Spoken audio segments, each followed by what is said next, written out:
race fans. This is Crash talking to you. This is free practice one in Miami. It's the Grand Prix this weekend. Unlike last weekend, this is the actual. We got a free practice one, free practice two, practice three. So we're going to see teams testing out stuff that they really couldn't test out in Baku. And with me right now, I've got Don with me. Hey, how you doing, my friend?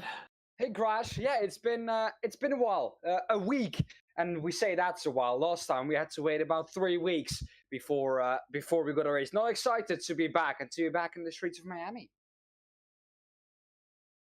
So it's going to be interesting. So there have been a few, so in terms of the track itself, there's been minor changes to the chicane on turn 14, 15, but the whole course has been repaved. So last year, the course was a little soft and there was issues, and that did not help with overtaking. So they've repaved the entire, what would be the course this year. And ultimately, Prairie's gone with C2, C3, C4 tires. But the other thing that we got to take into account is going to be hot in Miami. Like right now, I believe it's around 30 degrees. It's in the high 80s. So in the United States, we use Fahrenheit. So it's in the high 80s right now. So it's around 30 degrees. But we could easily get that peaked up to like 35, 36 Celsius. So in the mid 90s very easily. And again, where I'm at in Texas, it is already in the mid 90s. So fun. On track is, again, about 50 degrees. That can peak up to 60 degrees. Now that's talking about the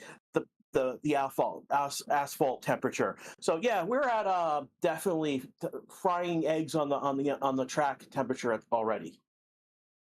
For sure, I'm looking forward to this. Last year, when we were in Miami, it was very hot too. So it's not the first time that we're in Miami and that it's very hot. The drivers have experienced this already now. Something interesting that I, of course, saw earlier on today on the different social media channels was the fact that Pirelli goes around the track with a little car, trolley, whatever you want to call it, and they measure the roughness of the track. Now, how important is that, especially during a race like this where drivers' teams haven't been able to go out on the asphalt yet? Pirelli has no data to go off for these tires because these tires are only used for Formula One. It's not like Michelin, Dunlop that have certain other series running on usually very similar tires. So how much is that going to affect the teams, you think? Well, it's huge because basically, again, one of the issues again with last year, what we saw that there was not a lot of overtaking at Miami last year because of the track. It was a safety car. Most teams opted to keep their position as opposed to get fresh tires. So like what we saw in terms of strategy, so this is basically effective strategy. They went with a medium hard strategy last year for that reason. So it is, that's the default strategy coming in until we start to see if the softs are viable on the track this year. I feel though, Crash, just like last year, it's going to be a tricky one because especially with how hot it is at the moment, the tires are, and we saw that in Azerbaijan too, a track where usually we haven't seen such high tire wear. Yes, the rear tires get eaten up there because there are so many 90-degree corners, you have to accelerate out of so many corners, but it was so much different than all the other years we've seen, and that's, I think, a reoccurring story that we've seen so far this season with these Pirelli tires. They've changed them for this season again, and teams are finding that very difficult to work with, especially since, once again, we have almost no data to go off if we go to any circuit. No, they didn't change. The tires are the same as last year's with one exception, is they moved, what was the C1 has been moved into a C0, and there's a new C1 tire that spans the span from what was C1 last year's C2. That was the only major change in tires this year. Okay, no. I thought there was a bigger change, especially in how the compound is built. So the heat gets disputed from the inside of the tire. It gets more distributed to kind of the outside of the tire. I'm sure there was a change, especially how the compounds are being produced at the Pirelli factories. Because, well, let's be honest, after last year, there needed to be a change. The tire blankets have gone down once again, so they need tires that come up to temperature more quickly and that can Yeah, perform. but the compounds haven't changed with that. What the exception of adding a new compound to the mix. Tony I Cock think Racing still says have this some track data is there. very Mickey Mouse. Dude, you're in the state of Florida. It is the state of Mickey Mouse. I was going to say that. Like, I was going to say that. So welcome everyone who's in chat right now. Thank you for coming up and coming soon already. We've got about 700 of you plus already. If you guys can give us a like, so if you haven't subscribed, do so. Like we do all of the sessions. We do the races. We do the sprint races, the qualifications. We do it all. So come be part of the community and enjoy the race with us. Oh, it's very enjoyable, especially last race at Azerbaijan, and especially in a race like that when nothing is happening. It's so great to just have something to listen to, have people to chat with, people to kind of discuss races with, and it's always amazing to watch with the community because you get to see different perspectives of how someone is looking at the race. I always like the fact that Grash, we are super into Formula One. We almost know everything what's going on. Of course, not as much as the people that are in the paddock. Would love to be there at the moment in Miami, though. Lovely part of the world to be in. But we do have to talk about the paddock because they did make a change to the paddock. So all the hospitality for the paddock got the track races around Hard Rock Stadium. This is where the Miami Dolphins and the University of Florida Miami plays at. It's a football stadium, and American football, I should say, not the what most people around the world think as football. So hand egg would be the better description of our game. But moving on. So the track is around that stadium. They've moved. So for this year, they've moved all the hospitality. Literally, what is the pitch of that the playing field of the stadium, and that's going to be interesting because that basically moves away from the pit lane. So there's going to be if a driver's going back to one of his rooms, he's got a bit of a walk from wherever he is on the track or the pit lane into the stadium. So that is but one of the things it's done is made this like crazy atmosphere inside the stadium itself. And this is one of the things that the Miami Grand Prix, a lot of people didn't like was the weird spectacle. But this is like what Miami's doing. It's a party town. It's a spectacle. And there's going to be a lot of, again, I'm going to tell you right now, there's going to be a lot of people at Miami who are not necessarily F1 fans like we are, but they're to be part of the social event that is the race. Yeah. And that's something you guys need to understand is that this is a big deal race. It's a social event, not just a sports motorsports event. So that's something you guys have to be careful about. Well, the thing that it hasn't changed too much. We've got about 4 minutes left till the start of the practice session, till the green light at the end of the pit lane. But the walk from the pit box to kind of the hospitality, I think hasn't changed too much because I think this is even better since the walk is now shorter because the stadium is right behind the start-finish straight and kind of goes around to the first bit of straight that is not flat with kinks in it, but is actually straight. So in terms of how far they have to walk from the pit box to the hospitality area, hasn't necessarily changed too much. However, like you said, the atmosphere, it's amazing. I think even last year, with all the celebrities being there and everyone, just the vibe in Miami, it's such a spectacle. And I think one of the greatest races on the paddock. That's why I'm looking forward to a little bit later on in the season 2 when we come back to America. This is definitely what we're going to see in Vegas multiplied over. we get a different vibe in Austin. We get a different vibe. There's a bigger. We can actually get more people in Austin. It's a big spectacle, but it's a different vibe. It's a more traditional motorsports vibe, Yeah. like you would see at like the Indianapolis 500 or the Daytona 500. That's what you get at COTA. What we're going to see here is more, again, social event, and then with Miami, it's going to be social event plus glamour and glitz. It's what we get at Monaco is basically we're going to get in Vegas. So going to be fun. It's going to be fun. I'm looking forward, especially to. It's a track that, especially last season, provided us with enough overtakes. As I'm getting pictures from someone putting an F1, one of those deflatable F1 cars into a swimming pool at the front of I the can Hard see it Rock now. Stadium. It's Miami is something different. I can tell you that much. It's amazing to see. So yeah, no, it's a great spectacle. And also, I think the amount of celebrities that are there in Miami makes the vibe a lot different. So yeah, it's something special, something that we do not see a lot, especially on the F1 calendar.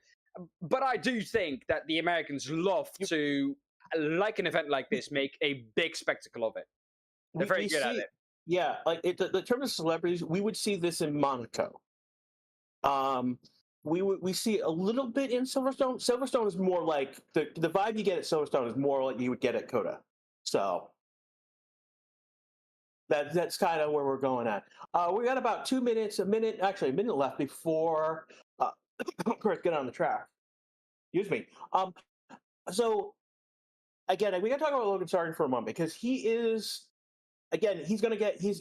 American. But what's specifically about Logan Sargent, he's from Florida. He grew up in Fort Lauderdale, which is about it's on the other side basically the other side of the state, which is not that. It's like a 45 minutes drive given traffic from Orlando. Well, it's a little bit longer, but he's from the state of Florida. He grew up there, not too far from the Miami area. So this is his true home race of the three races. He's the local fanboy. Literally grew up in this area. If we want to be funny, he is Florida man. So this is going to be a big deal for him to be racing around because he knows the stadium, he knows the Miami, he knows the Dolphins. It's his local. It's his NFL team. So this is a big deal for him. This is his true home race. Yeah, I'm looking forward to seeing the cars out on track. Practice session is going to start at about 10-20 seconds time. Logan Sargent, if there's one man who wants to win this race, it is Logan Sargent. The light at the end of the pit lane has gone green. Alonso, Bottas, Magnussen, all of those out immediately after the light went green. Alonso, like I said, out Stroll, Hulkenberg, everyone going out on track, everyone wanting to be early on track. It's more relaxed, however, FP1 than it was last week. Last week, it was all jam-packed. Every session matters. Now you kind of have time to build up, well, the weekend. You can build up from FP1 to FP2 and kind of build up the Friday, then go to the Saturday where stuff is really going to matter with qualifying, and then on to Sunday where the points are going to be awarded. More of a normal weekend, I would say. And I actually, as a kind of commentator or as viewer, I would prefer the sprint weekend that we had in Baku. But as commentator, I would prefer the more relaxed, kind of format. Oh no! I enjoyed Baku. I enjoyed last weekend as a commentator, and as a viewer, as a commentator, I enjoyed the sprint weekend. Don't get me wrong. The only thing is we didn't get enough chaos in. We didn't get enough chaos in the race itself, and that's the only big issue with that weekend. So FP1 has started. Cars are on the track right now. You can see Alonso, Bottas, Stroll, Hulkenberg. Good number of cars on the track. I think only two out right now. Not out. Actually, only one out not is Albon. So quickly, of course, want to appreciate everyone who is in chat. Welcome to the stream, welcome to the Watchalong. 1.4 of you are here with us at the moment, which is enough for or enough, which is a lot for practice. So, of course, I think last week we saw, I think, round about the same numbers. And it's good to see that so many people enjoy practice still, because it's something that usually, once you talk to someone about F1, the thing that they hate most is the practice sessions, because for just general F1 viewers, not a lot is happening in the practice sessions. For us hardcore fans, of course, we analyze everything. We want to know everything. We want to know who's quickest. So these practice sessions for us are vital for the weekend. A lot of drivers are going out back into the pit lane after that, just doing a drive around the track to maybe scrub in some tires, do the first check of the season, see if the car's okay, see if the car runs well, and then back into pit lane they go. Now, I do want to. Those are installation laps, basically. Yeah. They're basically just making sure the car, basics of the car is up and running, coming in, doing more diagnostics, and they're going to put it out again. 11 the Streaking says, my crazy prediction this weekend, Nick doesn't crash. Yeah. Nick, let's be honest, crash here. Me being Dutch, we expected him to do way better than this, being a Formula E champion. Not only us expected him to be better, but I think the whole paddock expected him to be more up to a fight with Tsunoda, and especially, I think, at the straight track that was Baku, a difficult track, a track that does not allow for any mistake, especially there. I think he showed that he has a lot to improve in still, if we talk about Formula One, because yeah, it was a difficult weekend for him at Baku, and he definitely is looking to bounce back better here at Miami and maybe get his first points on the board. So yeah, one of the things, I'm a little disappointed with Prix with his performance so far. I kind of expected him to perform a lot better. I thought he had the potential to be beating Yuki, whereas Yuki has yeah. Well, let's put credit to Yuki. He has stepped forward significantly. He's finally starting to get into that back end of the points, but he's getting points, and that's with four big teams picking up those 8 slots, that's a big deal. So far we've gotten Ocon going P1 with 1:36.812, Magnussen P2, Stroll P3, Hamilton P4. These are early lap times. Wouldn't take too much stock in it right now. Hamilton is now doing a fast lap right now, fastest Sector 1. He is clearly dominating his Sector 2 time. Ooh. So we're going to keep an eye on where he's going. Verstappen a bit of an oversteer moment at turn 1. He went a bit wide. Turned in about 3 times, and even the third time it didn't listen. Some flow fizz on both of those Red Bulls, so they're testing the front area of that floor, the part that hits the air first, the part that decides where all the air is going to go, if it's either going to go over the floor or under the force. Russell also struggling a lot with his steering. Hamilton on a quick lap, but those Red Bulls have brought updates again for this weekend, so that's a card to look out for this season, to have a bit of a reference of where the times are at the moment. A 36.8 for Ocon, as Hulkenberg goes through a 36.3. Quickest race time last year, a 1:31.361. Now, the track has changed a bit, so I wouldn't take too much of that. The track might be quicker a bit. The track might be a bit slower. We don't know yet. I expect it to be a bit slower since that section has been widened a bit, so it should be quicker. I'm actually expecting the track to be a little bit faster because it's been repaved, because that was one of the big issues with the track last year. Hamilton just went P1 with a 1:34.527 the time, so we're dropping, but we're nowhere near race times or quality times right now. Quality time was a 1:28.796 from Charles Leclerc. But do you remember, Grash, a certain race at Istanbul, I think 2021 season, or 2020, excuse me, where there was repaved before we went to Istanbul, Turkey, and it was an absolute disaster. Now, the rain helped with that too, and I think they even, at night, sent GT cars around, just normal street cars around, to get a bit of rubber down on the track. So, depending on how it has been repaved, it could be quicker, it could be slower. So we will find out over these next few day or so what the situation in terms of the track is going to be. Verstappen just taken a P1 with a 134.051, half second faster than Hamilton. But again, we're at the 134 still, so we'll see how this goes. I'm expecting at the end of this session to be down to at least a 131 high for Verstappen.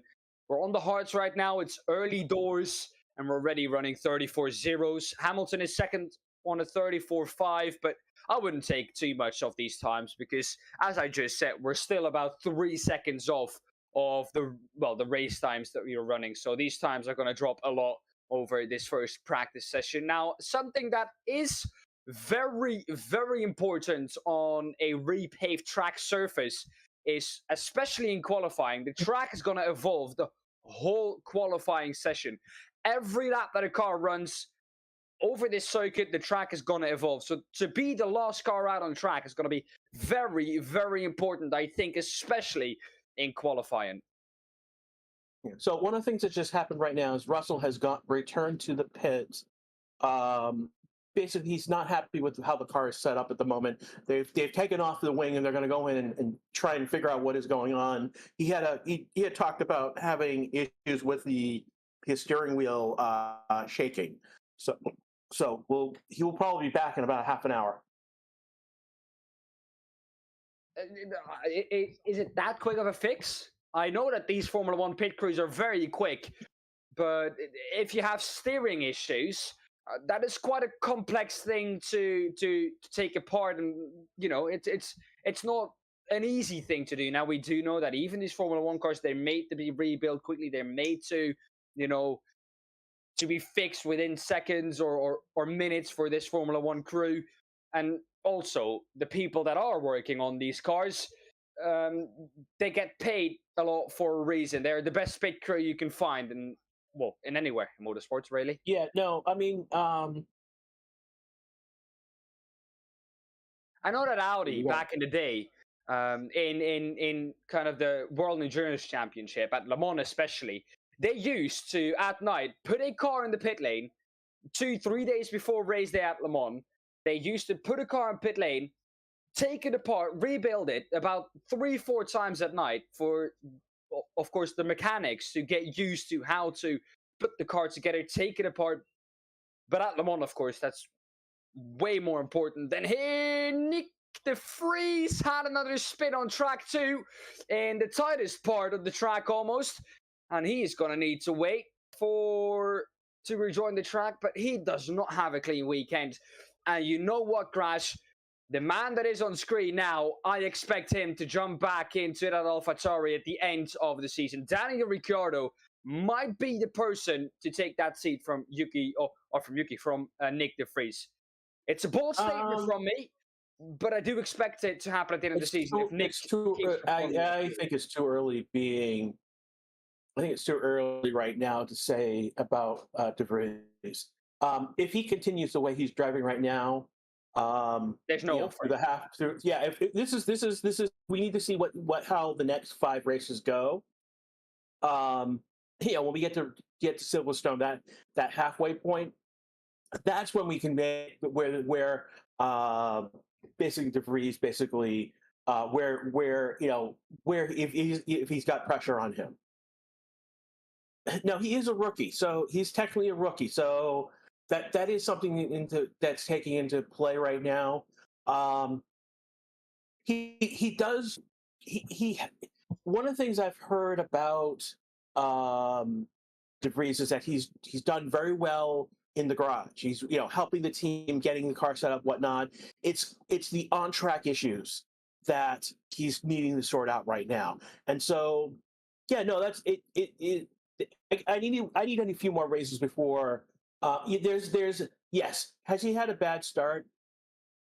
Yeah, bad start is the biggest understatement I've heard so far. He had the worst. He's had one of the worst starts I've ever seen a rookie have in Formula One.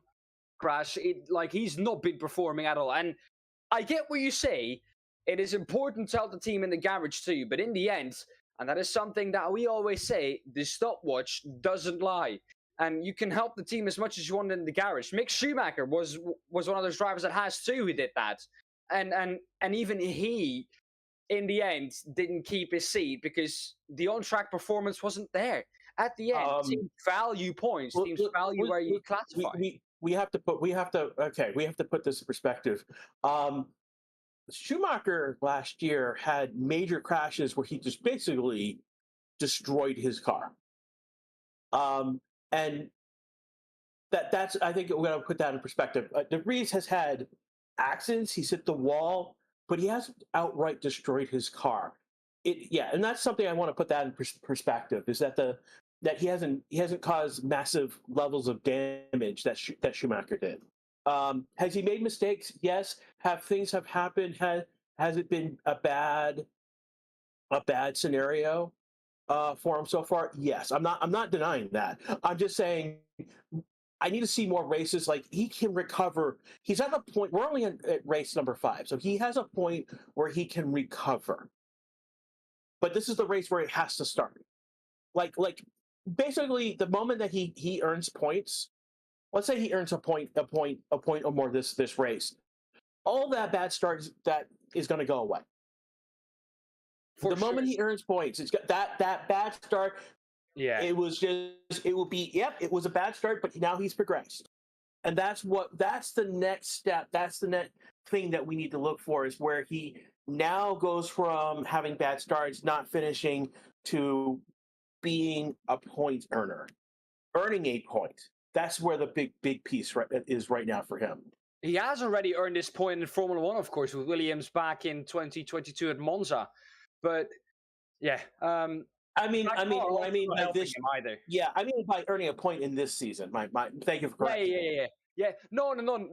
Of course, this season has been terrible for Nick so far, but also the car that he's in is not helping him at the moment. Especially the first 2 races, that car was absolutely nowhere. It looked like, especially during the winter test at Bahrain, AlphaTauri, they ran their laps, but it looked like they had learned absolutely nothing once they went to first practice in Bahrain.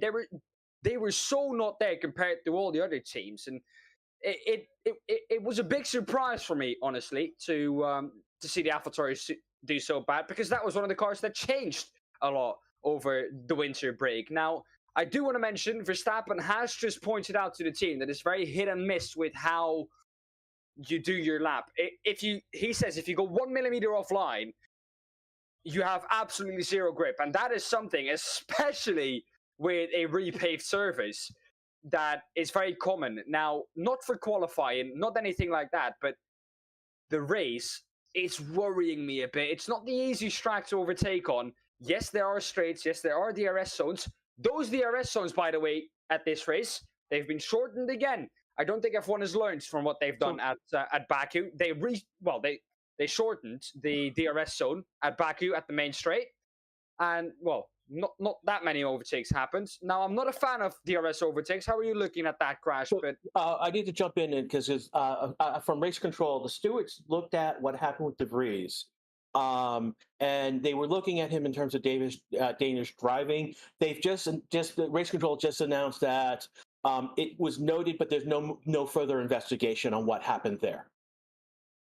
Yeah, I mean, it's a FP session. He didn't crash anyone. I think what they can say is we give you a warning, but not more than that, because in the end, let's be honest, Crash, he didn't do too many harm, really.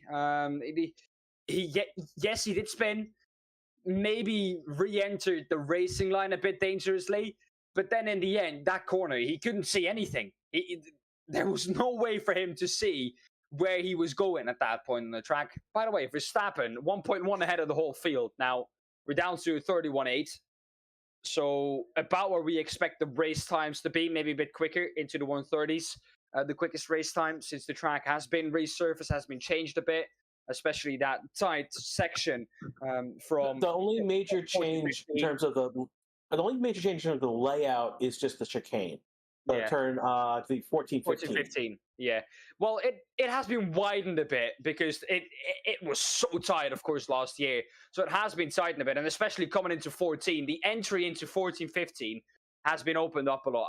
I think we're going to gain at least half a second to a second in that corner. Because it is so slow, you can gain so much time there by just taking a bit more speed through there. So we might be half a second to a second quicker here this weekend. We haven't really had, Crash, any tracks where you can say, we're going to take a look at how many quicker these cars have gotten this season. Because I'm quite interested to see how far we've come. Of course, the first 2-3 races, you can't really say a lot. Teams still learning about their new cars. So maybe next race that we can see where we are in terms of how much quicker these cars have gotten.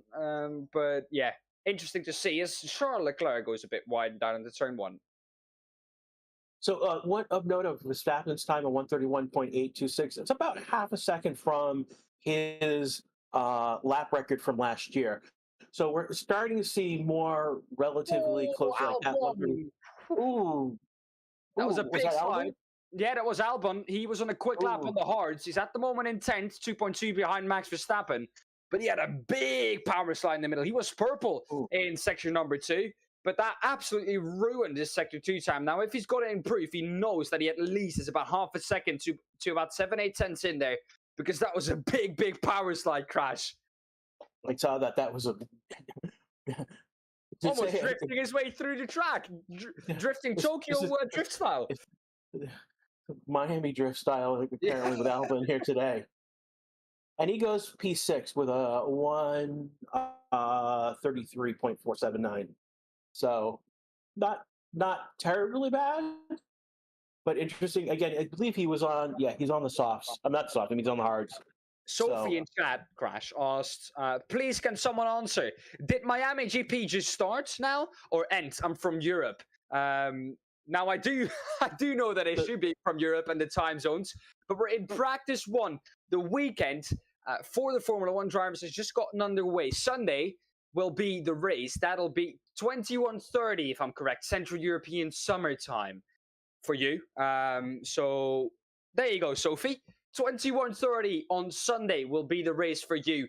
And the race will be, for your information, 308.326 kilometers long. So enough distance for you to, have a good nap, wake back up and see the end of the race. Now, you do not want to go to sleep because it's going to be a spectacle all the way through because we're in Miami.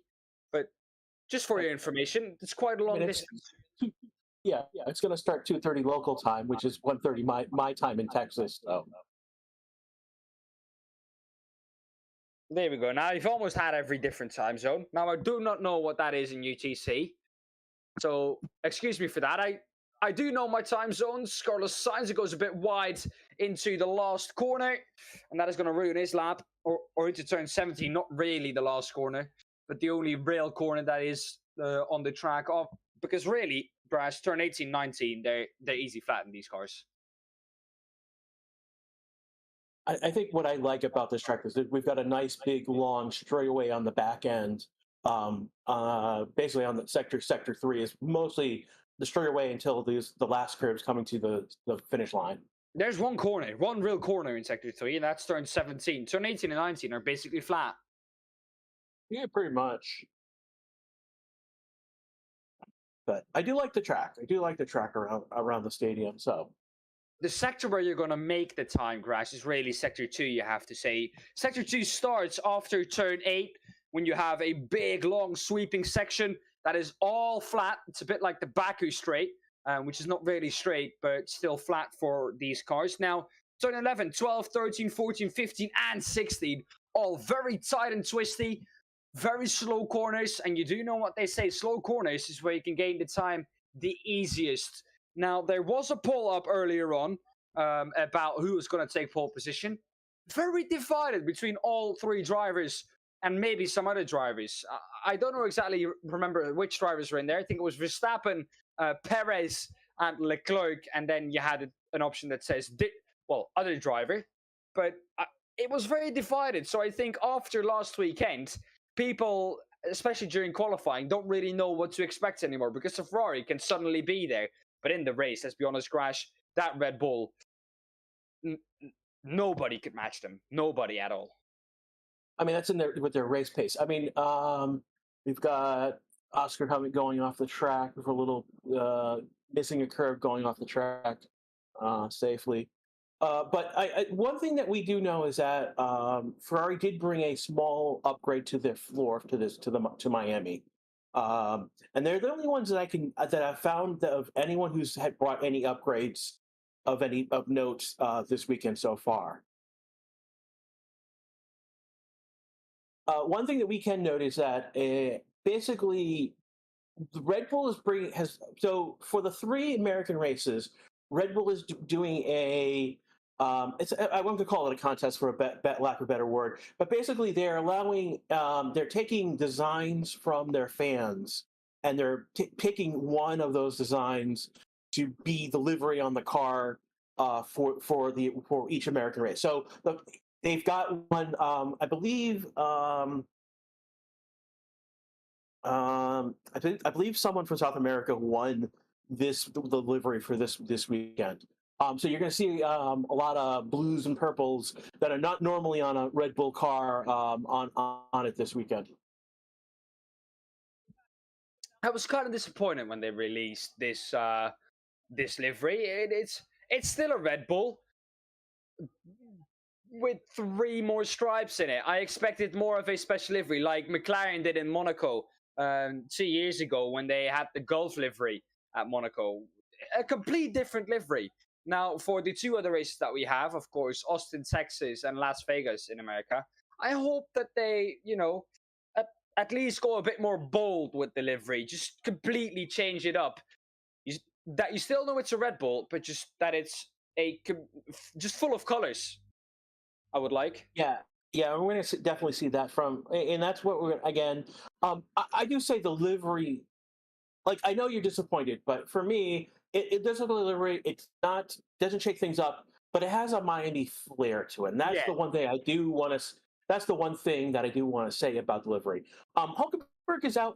I want to note in terms of tires right now. Hulkenberg is out on a soft tire. He's just starting his out lap.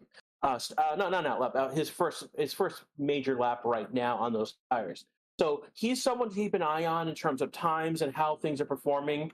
And the other again, I'm pointing him out because the other teams are looking at how he's performing to get a feel about how those soft tires are going to perform.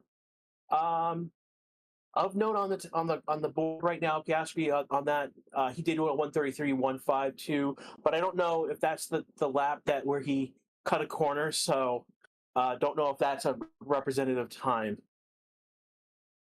Could be. Now, both Haas are out on the soft, so they are going to get their first times on the softs. Nick de Vries in 18th at the moment.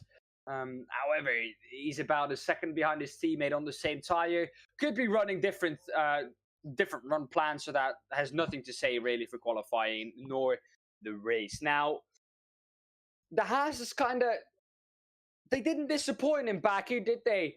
They were thereabout. They did do well. If I look at the race result, the first Haas we find I think down in P15, Mick Schumacher, of course, last season finished in P15 here. So if we look at the history on this track, I don't know if the Haas is quicker. The Haas hasn't changed too much from last season. It's kind of still the same car with the same concept. So I don't know if the Haas are going to go well on this track. And again, looking at Hulkenberg now on a flying lap right now. He has gone fastest in sector 1 with a 30.782. That's about half a second faster than Verstappen's best time in sector 1. So he is putting in a flying lap right now. He has purple microsectors in sector 2, particularly at the end of that sector, which is to be expected at actually through the chicane and whatnot. So that's interesting. And he set a sector 2 fastest time with a 34.731, which is within a tenth of Verstappen's sector 2 time. He's approved so far. There we go. There's the first fastest microsector. So Hulkenberg right now is on track to jump to P1 at the end of this lap. Is he going to nail the last corner? He doesn't. He doesn't get it. He doesn't get the fastest sector 3, but his time is a 1:31.392, which is, wow, that's pretty close. Let me just check The quickest lap time in the race last year was at 1:31.361. So Kevin Magnussen, 31 thousandths of a second slower than the quickest race lap last time around, the lap record here. Now, I don't know if we take the lap record, the real lap records, over one lap. It's 1:28.796 from Charles Leclerc during qualifying last year. So, I don't know, really. Still a long way off of the quali times that we did in the softs last season. But the race time, which I expect most of these teams are running to, we're quite close already. And Magnussen's going to jump into P3 with a 1:31.852. Again, 3/100ths slower than Verstappen.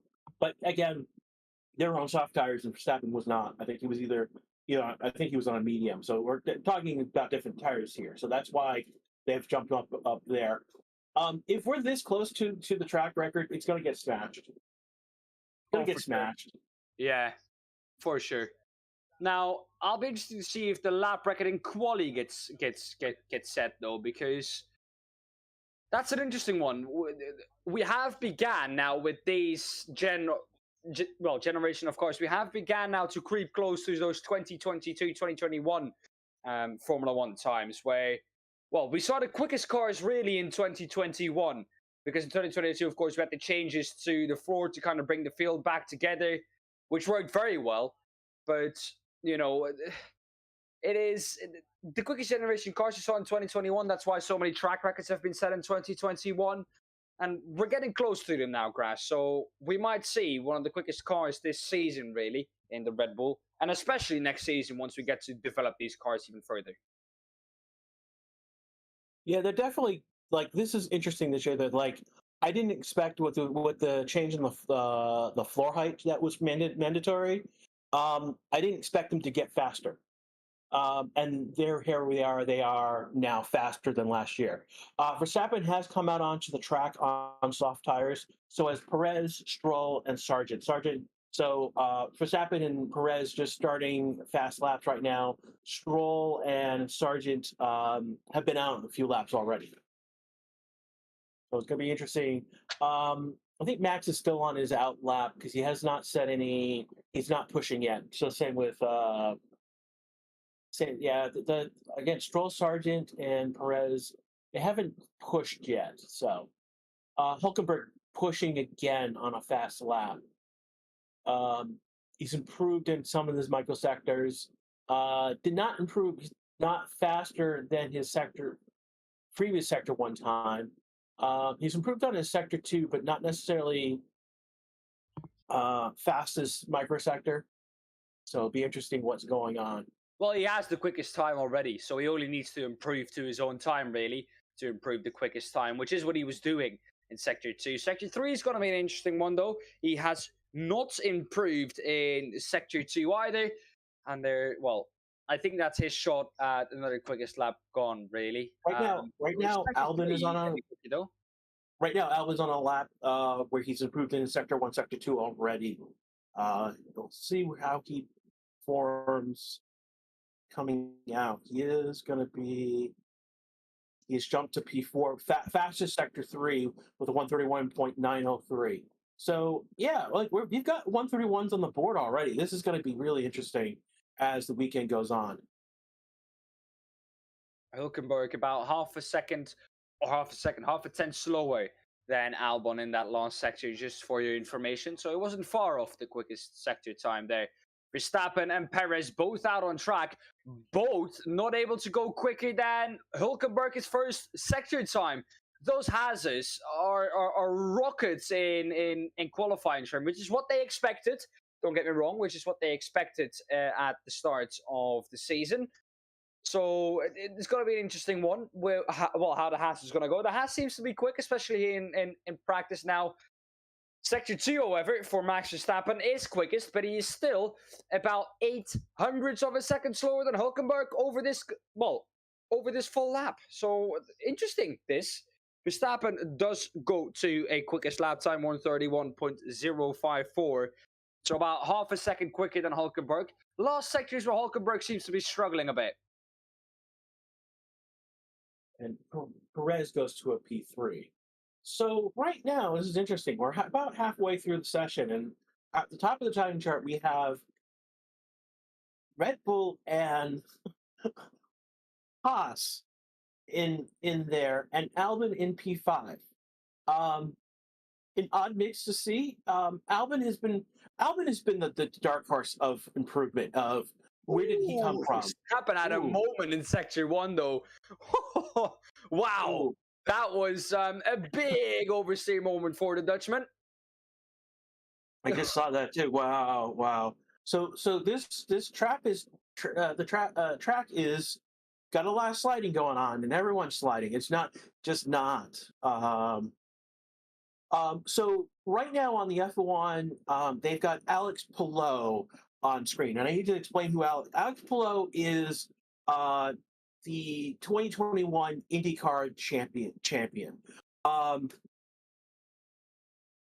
He is driving for Chip Ganassi Racing, but next year he's going to go to McLaren.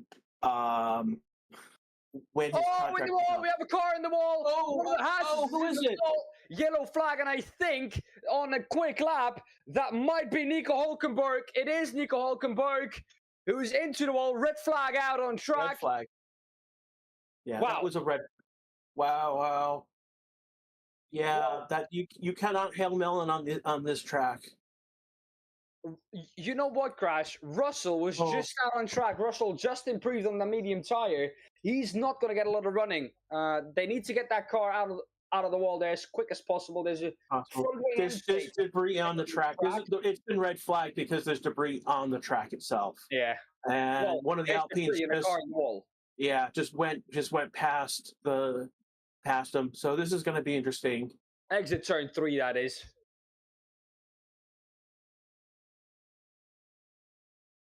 You're doing a replay. What happened? Well, I think he just loses the rear. Yeah, goes wide. Just there goes the rear. Bang into the wall. Yeah, and So what happens is that Hulk loses it on the turn, and he overcorrects, and the car does more than a 180.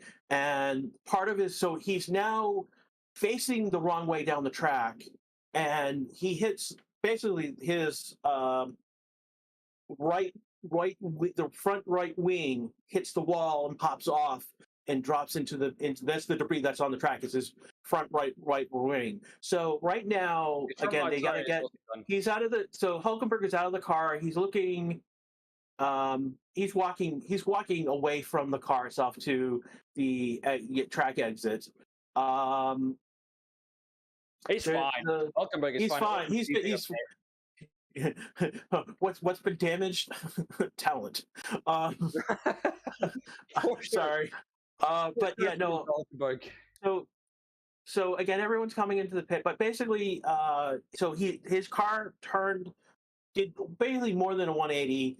His front wing hits the wall, pops off, and Hulkenberg slides backwards along the wall. So. Again, he's fine. He's out of the car. Now it's just a matter of picking up the debris, cleaning up the track, and then getting his car off the track. Yeah. Well, Russell is not going to get a lot of time to feel. I need a moment and say, hey, please don't spam chat. Just remove just put someone in the timeout for spamming. Like, yeah, we don't need that type of spam. Russell, Jose Martinez mentions that Russell comes out immediately a red flag, which is it's Russell's fault. That's what we're saying. It's Russell's fault. There we go. Yeah. For this session, Hulkenberg won't be back out for this session. He is probably going to be checked by medical because of how he hit. So that's something to be aware of. And then it's a matter of getting. What was that? I don't think that's going to be the case, because if that is the case, the medical car comes out to pick up the driver. If that is the case, if he has to go. No, I think he's going to be checked by medical anyways. Just for the sake of the G-force and whatnot, they're going to do basically, particularly in the United States, concussions are a big deal. So just out of matter of, there'd be some medical check. Can you count to 10? Can you sing your ABCs? Simple. It's going to be simple stuff. It's just a matter of it's a procedure. It's more procedural than he looked fine walking out of the car, but it's one of those, again, here in the United States. What's Verstappen just knocked something off his hands device or off his headrest with his helmet, because something wasn't quite right on his headrest or hands device. That's pretty interesting to see. So as they're pulling Hulkenberg's car from the wall, it looked like something got caught either on the car or the tire, and it got pulled out.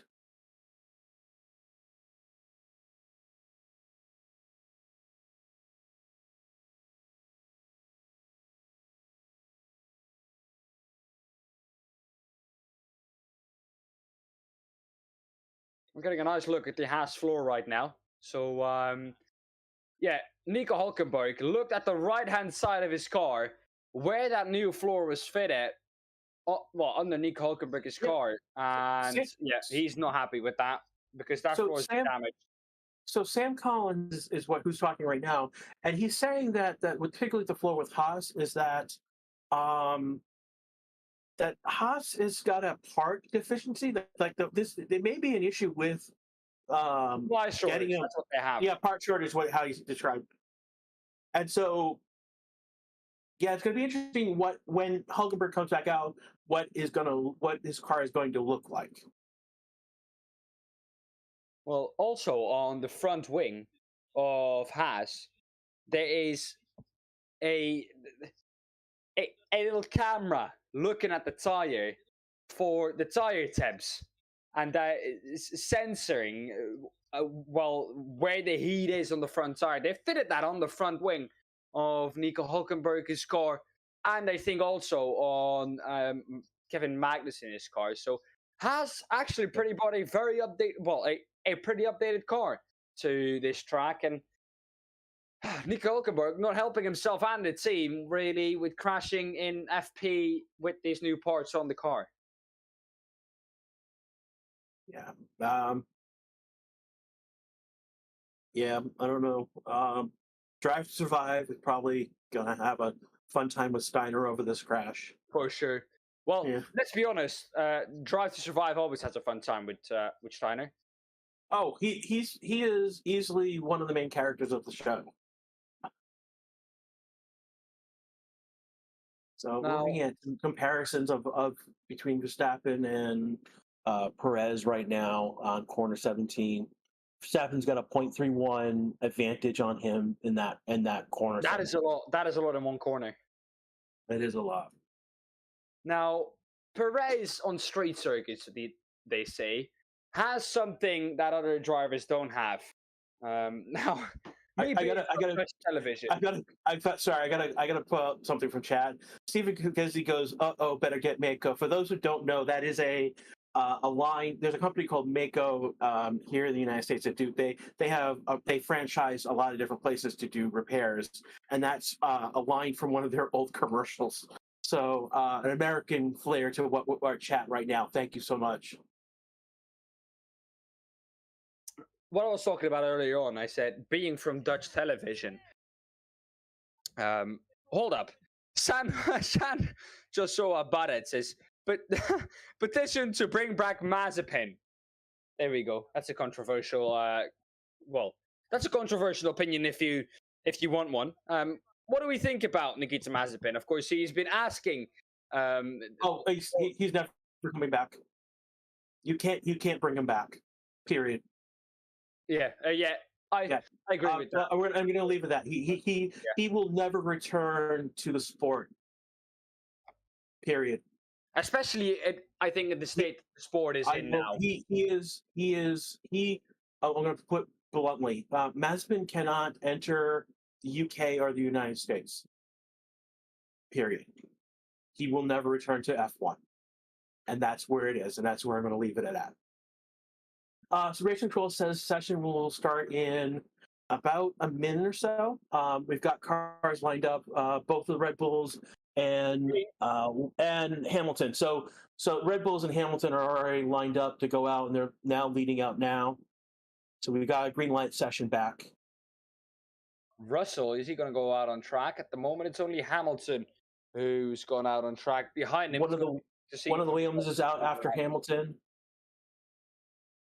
Russell is out on track. I can confirm he's behind Yuki Tsunoda on the track.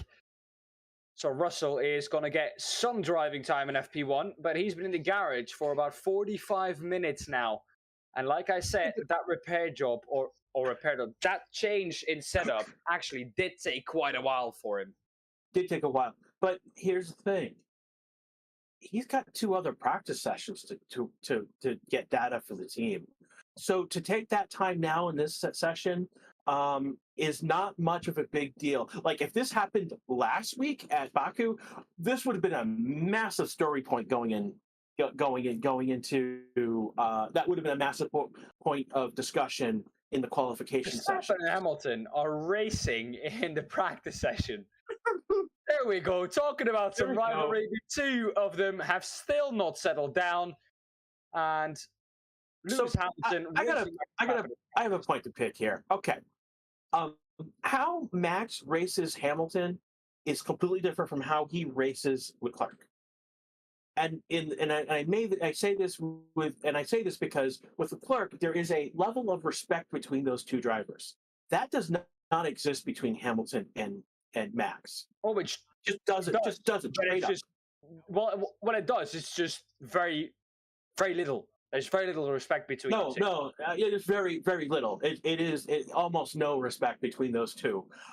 So to see them going out in FP1, I'm not surprised, but I'm delighted to see it. Well, it's not like if Hamilton is on the outside, Verstappen is going to deliberately push him all the way onto the wall to kind of have him back out. There is respect between the 2. But you also have to know kind of where you are in terms of with your car. Mercedes doesn't have a car to fight with the Red Bulls. So they, of course, they say, well, just like Verstappen in the earlier days, Red Bull didn't have the car to fight with anyone else at the top. So Red Bull could just say, Verstappen could just say, okay, right, I'm just going to go for this one victory and this one race to win.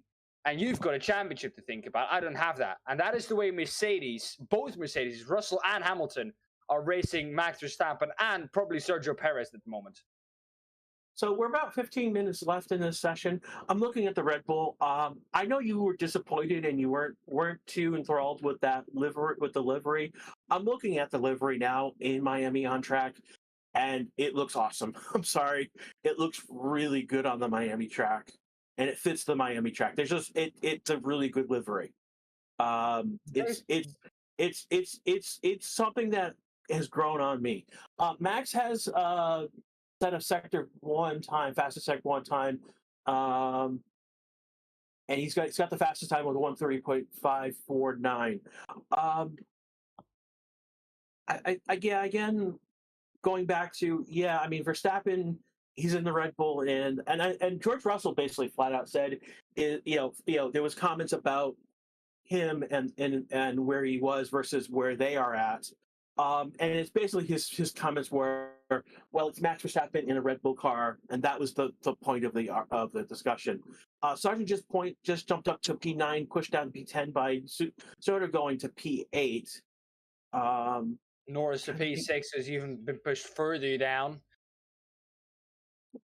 Those McLarens were quick, I think. Alonso is now on a push lap right now. Not too much quicker though than his quickest lap so far. Is into the last sector, pops himself up into P4, and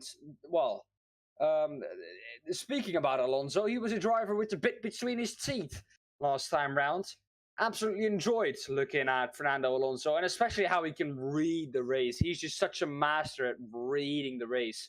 He doesn't need to be first by lap 2 and kind of control it from there. He can read the race. He knows what's going to happen in, the next 40, 35, 40 laps. And he knows where he needs to be at the end to be in the best position to fight for the most amount possible in the car he's in. So Sainz has jumped to P8 with he's about a second and a half, second 0.4 behind Verstappen. His teammate Leclerc is almost 2 seconds, but he's been on hard, so he hasn't gone on soft tire yet.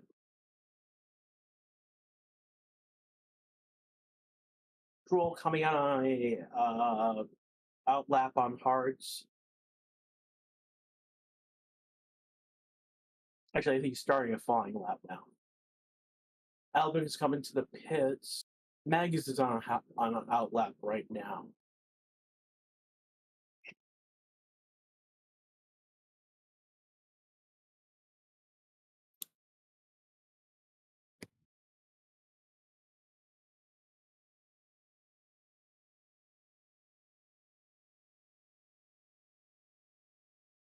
So in the moment right now, some of the things that's been happening, a lot of sponsorships have been established. One of the interesting ones is that Hilfiger partnered with Mercedes with different things, and Piastri's just jumped up to P5 with 131.80. The cruise liner MSC just extended their sponsorship with F1, but Puma has a sponsorship with F1, and Stroll is he's bouncing a little bit back and forth. He's sliding like a lot of other people. A little bit of slide, but not crazy sliding. He's into the last section now. He is on a quick lap and across the line for Leclerc too. He goes into P2, half a second behind Max Verstappen. Is that the gap we're going to see from Max Verstappen to everyone else? I think Max Verstappen is fired up after that Baku Grand Prix where he had to chase down Perez. And in the end, let's be honest, Crash did not have the pace to catch Perez. Perez got a bit lucky. And now I do not like the way Christian Horner nor Max Verstappen was talking on the radio afterwards. This might be a bit controversial. Yes, they are still sportsmen. They want to beat their teammate.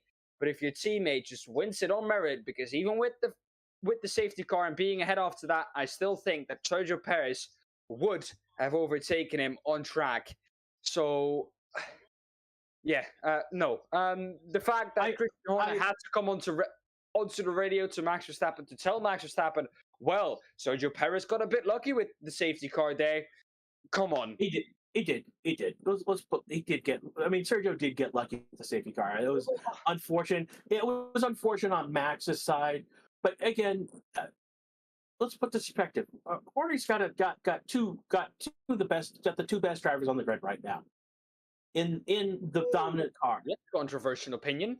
I don't think that Perez is the second best driver on the grid so far. He's just the second driver in that quickest Red Bull. I think Leclerc or even Russell or Hamilton are the second best drivers on the grid at the moment. Because and that is a point to we've got 10 minutes to go in the session, and yeah, let us know. I will give you that point. I mean, basically, I'm going just based on championship points right now, and that I will concede that point to you that you could say there's someone else better than driver on track.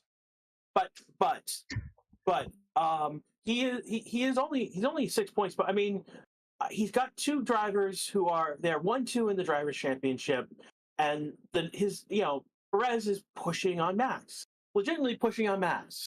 So if you're looking at that in terms of as a competition between those two drivers, Horner's, it's the problem that every team principal wishes they had. Well, let's be honest, right? Crash.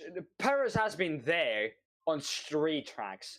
On every other regular track, there's been a way bigger gap to Max Verstappen than on any street track. Perez just has something on a straight track that no other driver in this series at the moment seems to have. So on street tracks, yes, he's there. On regular tracks, I would say Perez struggles a bit more. We have a yellow flag out in sector number 3. can't really see what's happening there at the moment. Seems like everyone is just continuing slowly but surely. I think it might have been Albon in the last corner who did go wide. And again, we're back to green. So someone went off the track, has now come back It could on be track. Gasly too. I know that here again. Okay. The problem I have with, the fact that Checo has won on street tracks, and that's where he is somehow has a magic touch, and that has just happened to be causation. It just happened. It just happened to be such that the tracks he's been winning on. And each track is different, so it just so happenstance that Checo's is winning on the street tracks and Max is winning on everywhere else. This is more of a causation. We're getting an issue of causation in. It's cool to say and it's fun to say, but it's not a direct line to the data. It just happens. It's just happenstance he's been winning on street tracks. I don't know. Maybe it's playing with the margins a bit more than Verstappen is. Yeah, and I'll be honest with you. Was it Gasly? Yeah, it was Gasly went off the track. That was going into turn 6 and 7. Lost it in 6 on the exit of 6, going into 7, and then just went all the way around the outside there. He was asked if the car is okay, and yeah, he said it was okay. It was just weird. He lost it for a moment. It was all weird for a moment.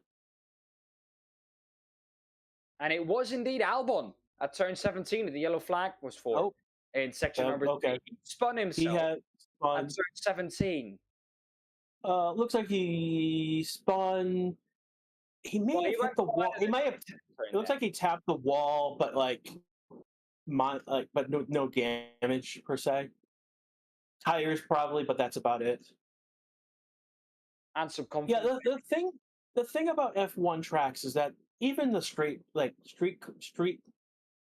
races, they're very much like your established. They're more akin to there's less of a gap between your circuits than say here in the United States. Even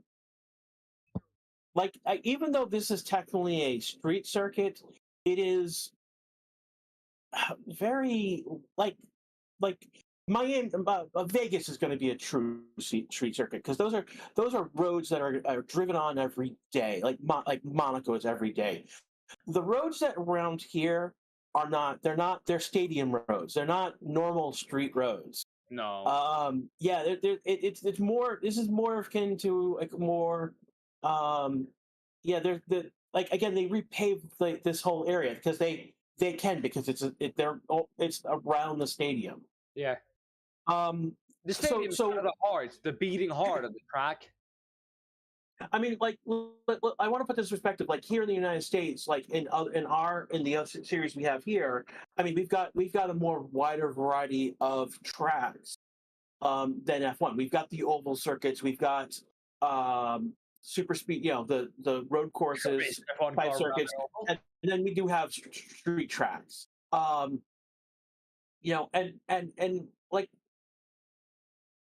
looking at Miami. Miami is more like a traditional, circuit like Silverstone than it is, say, Long Beach. Perez seems to be struggling a bit here, and I think that has been noticed by Save2 in chat. He says, Perez P7. And that actually just woke me up and said, well, Perez P7. Yes, he is actually P7. He is a second slower than his teammate Max Verstappen, while Lewis Hamilton goes all the way to the outside of turn 17. Took all the risk he needed to take there, and just a bit too much. The track is dirty there on the outside. Oh, Carlos Sainz too down into turn 1. A bit of an oversteer moment that ruins his lap. He was going for a quick one. He's going to have to cool down his tires again and go for another one. But using everything, and that is something that we noticed earlier on in this watch along, is that the track is going to be evolving this whole race long, and Hamilton just found that out because probably once he comes to qualifying on Saturday evening for us Dutch time, of course, local time, it's about midday at that time. So it, the track at the point where it was now will be completely clean, and he will be able to take that line. And I'm being taken to task in chat right now. Meatfeeder says Miami doesn't have the runoff that Silverstone does. Spaces, there's a message between kitty litter and the concrete barrier. I contest you guys are being correct, and you are taking the task appropriately, and I do appreciate it. So thank you for chat.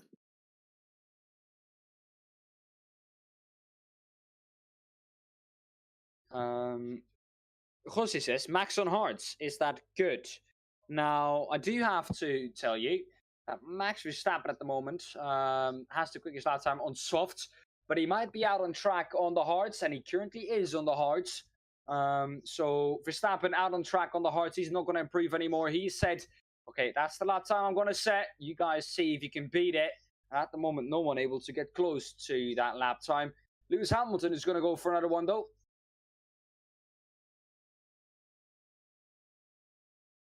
And as Hamilton sets out, gets on that fast lap, a lot of people are talking about how to watch the Miami Grand Prix. Normally, we'd be like, we can't help you. But the thing about going forward, ESPN Plus, ESPN and ESPN Plus are going to have the races on, and you can watch for free. I've been getting emails about being able to watch ESPN Plus, the races on ESPN Plus. I know that there is a 1 week free of F1 Pro if you don't have ESPN Plus. Basically, the ESPN Plus and ESPN are going to basically be the Sky Sports broadcast essentially. If you've got there's for me, I actually get what's called the Disney bundle. So I get Hulu, Disney Plus, ESPN Plus through my cell phone provider for free via my cell phone plan. And so that's something for you to be looking at is, are you getting those? Oh, wow. Hamilton jumps to 130.337, half a second faster than Verstappen. So he's probably going to be, again, a lot of people are saying that I think Max is on hard tires. Leclerc jumps to P2 with 130.449. We've got about a minute left in this session. If Max is out on a hard tire, there's a reason for him to be out on a hard tire. There's some sort of Russell jumping to P1, 130.125. So interesting where Mercedes jumping to top of the chart at the end of this P1 session. And we're back to Mercedes domination. No, of course, joking. Russell P1, Hamilton P2, Leclerc P3, Verstappen P4, Carlos Sainz in P5, Alonso P6, Hulkenberg P7, P8 for Gasly, P9 for Ocon. And you might ask, where is Perez? He's all the way down at the bottom of the top 10. He is in 10th place at the moment, 1.4 behind George Russell in P1 on the 130.125. Now, jumping up to P6. A thing of notice is that these lap times have been set on a track that has been evolving this whole session so far. But the Mercedes' crash, they are there. And we're coming to the end of the session now. Flags being shown. Yeah.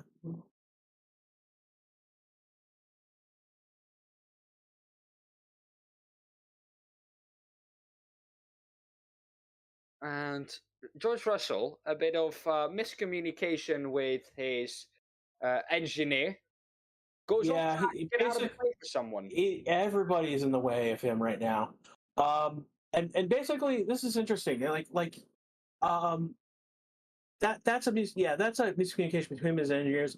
But that's what's interesting is that here in the United States, that was I believe that was Sargent going off track.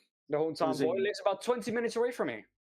One of the McLarens has Flowfizz paint on the back of his car, which is interesting. So, but one of the things that is not common here in F1, which is common here so if you look at IndyCar and you look at NASCAR, one of the things that teams have are dedicated people that they're called spotters, and their role is to help tell the driver who is around him and who's coming up and whatnot. Hamilton reaffirming a P2 status, with Hamilton has faster got P2 time. purple on his in-lap. Hamilton has got purple in Section 1 on his in-lap. That's something new. That is odd. Tsunoda across the line. Everyone has finished. And we have our top 3 for this practice session, guys. It's Russell and Hamilton in a Mercedes P1 and 2, ahead of Charles Leclerc in the Ferrari. Then Max Verstappen in P4 in the Red Bull. Sainz in P5 in the Ferrari. Gasly P6 ahead of Alonso and Stroll in both of the Aston Martins. Nico Hulkenberg in P9 ahead of Ocon in the Alpine in P10. Perez in the other Red Bull in P11. Piastri in P12 ahead of Magnussen in P13. Bottas in P14 in the Alfa Romeo. Then 15th for the Williams of Alexander Albon. Norris in P16 out of Zhou in P17. Yuki Tsunoda in P18 out of Logan Sargent on in P19. And Nick de Vries out in P20, about 4.5 seconds behind. Yeah, de Vries only did 10 laps, whereas Hulkenberg did 14. We look at Russell did 17. So he did so those are the 3 who did the 2. I'm not sure what happened with de Vries. Hulkenberg crashed. Russell had an issue with his car, but so those are and Gasly did 19. Those are the bottom 4 in terms of laps around during the session. Do you know who Yuki was yelling about? I think Piastri. Okay. I think Piastri was in the way coming out of turns 17, 18, and he tried to accelerate, but, Piastri was in the way. Yuki yells about a lot of people, let's be honest. He does. Yuki just yells whenever he feels like yelling. And it's always entertaining to hear Yuki's onboard radios. Yeah. If you have the engineer, Yuki is yelling, "What is it you're doing?" And the engineer's like, "We have no clue." So pin that for some of the fun. If you have F1 TV Pro Crash, it's always funny to go onto the onboards of Yuki Tsunoda, where you can hear all the radio messages that Yuki Tsunoda says during the race. You can hear that once you go on board with a driver. Just go on board for a lap or 10-15 with Yuki Tsunoda, and you can hear what his engineer has to deal with. Yuki is very, very honest and very straight in his communication. So as we come to the end of the session, going forward for FP2, Dan, you will be here, but not for the whole session. We may have someone else for the whole session for FP2. I unfortunately cannot be here for FP2. I have a graduation ceremony to go to. I'm not graduating. I'm the instructor. I'm faculty. So I have to be there we go. part of my job. I also wasn't here for FP1. I thought the meeting that I thought was going to be during this time is actually on next Wednesday. So hooray! But I will be back for FP3. So for those of you who are going to be here for FP2, I will see you. I will probably be in chat because I'll be bored in my mind. I'll be moderating during FP2 most likely, but I won't be able to broadcast because I have to be somewhere. I have to be at the stadium where the graduation will be held, like 2 hours before it is, and yeah, it's crazy. So I will. So basically, when FP2 is going on, I will be somewhere, sitting, waiting for graduation ceremonies. So, so those of you, I will see you guys tomorrow for FP3, and Dan will be you be good hands with Dan for FP2. For sure. Well, from me, from Grash, thank you for watching. Thank you for all being here. We appreciate every one of you. A quick run over the top 3 of this practice session. Russell ahead of Hamilton and Leclerc in P3. That's a wrap for FP1. Thank you all for watching. We appreciate all of you so much. Join us for FP2 once again live on the Racing Statistics YouTube channel. If you want to check me or Grash out, our links are down in the description. Thank you so much for watching. From me, from Grash, we are out. Thank you for watching, and we'll see you in FP2. Till then.